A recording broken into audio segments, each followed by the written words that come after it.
یہ میرا رب قرآن میں فرماتا ہے اللہ کے ذکر سے دلوں کو سکون ملتا ہے۔ عزیزان گرامی وقار، زیادہ دنوں تک اپنے دل کو آوارہ مت رکھو، اپنے جسم کو آوارہ مت رکھو۔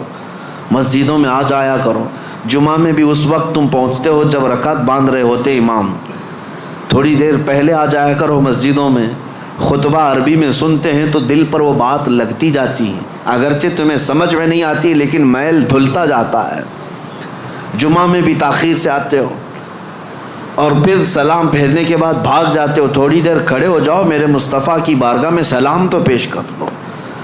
جب کھڑے ہو جاؤ گے سلام کے لیے، یقیناً رسول اللہ تمہیں تمہارے باپ کے نام سے پہچانتے ہیں۔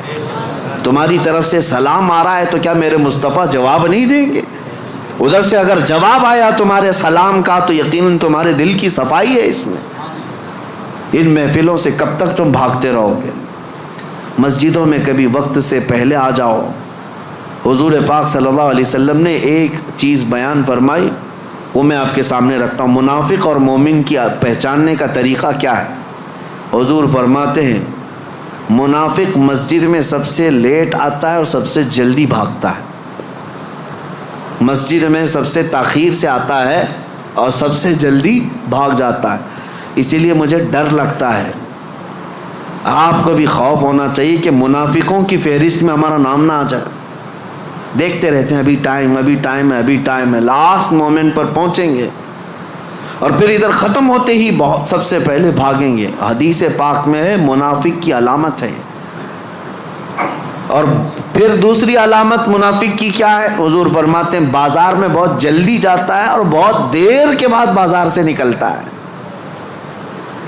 کافی دیر تک شاپنگ مال میں وقت گزارے گا، اس کا دل لگتا ہے وہاں پر، مارکیٹ میں شاپنگ مال میں گھومتا رہے گا، بہت جلدی مارکیٹ میں جائے گا اور بہت دیر سے نکلے گا۔ میرے عزیزو، یہ منافق کی پہچان اور دل کالا ہونے کی علامت، اور مومن کی پہچان میرے آقا فرماتے ہیں مسجد میں جلدی آتا ہے اور دیر سے جاتا ہے، بازار میں صرف اپنے کام کے حد تک جاتا ہے اور فوراً وہاں سے بھاگ جاتا ہے، مومن کی پہچان ہے۔ اس لیے میری یہ نصیحت ہے نوجوانوں کو کہ یہ ذکر کی مجلس قائم کرو، زیادہ دیر تک اپنے دل کو آزاد مت چھوڑو، زیادہ دیر تک دل کو آزاد مت چھوڑو، ورنہ یہ خواہشات تمہیں بہت دور تک لے جائیں گے، دل بوجھل ہو جائے گا، دل سخت ہو جائے گا، دل کالا ہو جائے گا۔ دیکھنا زمانہ ہو گیا آنکھیں روتی نہیں آج اللہ کی یاد میں، رب تبارک و تعالیٰ کی یاد میں روتے ہو کبھی؟ دل سخت ہو گیا ہے۔ حضور پاک صلی اللہ علیہ وسلم کی جدائی اور ان کی دوری کبھی تمہیں رلاتی ہے؟ موت آنے والی ہے، کیا وہ قبر کی سختیاں اور اس کی تنہائیاں تمہیں کبھی رلاتی ہیں؟ سوچ کے روتے ہو کہ کیا ہوگا میری قبر میں جب مجھے ٹائٹ باندھ کر کے لوگ چھوڑ کر چلے جائیں گے؟ کیا ہوگا میرے ساتھ جب اوپر نظریں اٹھاؤں گا تو تختیاں بند نظر آئیں گی، گھٹن محسوس ہوگی قبر میں؟ کیا ہوگا؟ اس یاد سے کبھی آنکھیں روتی ہیں؟ یہ کیوں نہیں رو رہی؟ بہت دن تک تم نے دل کو آزاد چھوڑ دیا، بہت دنوں تک خواہشات کے پیچھے چلتے رہے، گھنٹوں تم موبائل میں بیٹھے رہے، گھنٹوں تم ٹیلی ویژن کے سامنے بیٹھے رہے، گھنٹوں تم میچ میں میدان میں گھومتے رہے، گھنٹوں شاپنگ بھی کرتے رہے، گھنٹوں لوگوں کے ساتھ گپیں بھی لگاتے رہے، لیکن اپنے رب کے حضور نہ کبھی بات کرنے کی فرصت ملی، نہ اس سے دعا کرنے کی فرصت ملی۔ تمہیں پتہ ہے دنیا والے مانگنے سے ناراض ہوتے ہیں، اور حدیث پاک میں ہے اگر بندہ مسجد میں آیا اور اللہ کی بارگاہ میں دعا نہ کر کے گیا، اللہ اس سے ناراض ہوتا ہے کہ مجھ سے مانگتا تک نہیں اب یہ بندہ، تمہارا مانگنا اسے پسند ہے پھر بھی تم مسجد میں نہیں ہو۔ یہ خواہشات ہیں جو تمہیں یہاں سے بھگا کر لے جاتی ہیں، تم گھنٹوں دنیا کے لیے گزار لیتے ہو۔